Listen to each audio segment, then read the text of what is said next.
Curious George goes to a costume party by Margaret and H.A. Rays.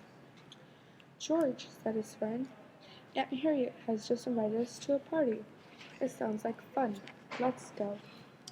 Aunt Harriet lived in an old house with many rooms and a big attic. Hello, George, she said. I'm so glad you could come. Oh, but where's your costume? I must have forgotten to tell your friend that it's a costume party. But I know what you can do. You can make one up. There are lots of things in the attic.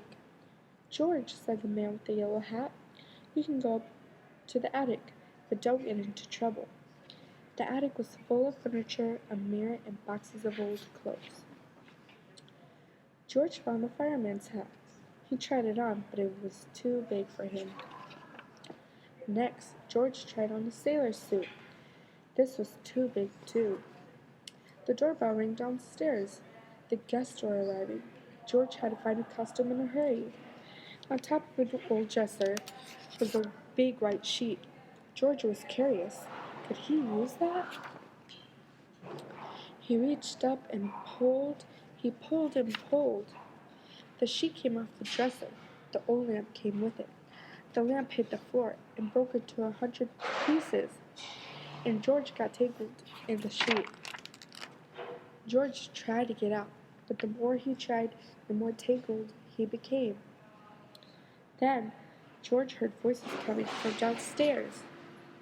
Did you hear a crash upstairs? Someone asked. George, what are you doing up there? Asked Aunt Harriet. George was scared. He ran down the stairs, still tangled in the sheet. Look, someone shouted, there goes a ghost. George ran faster. Suddenly he tripped on the rug and flew through the air. George fell to the floor. Stand back, everyone, said Aunt Harriet. Let me take care of this. Now George was trapped. George, it's you, she said.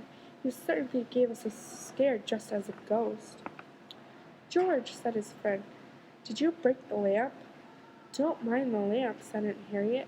I never did like it. And, she added, George made my party a big success. He should win first prize, someone shouted. And George did.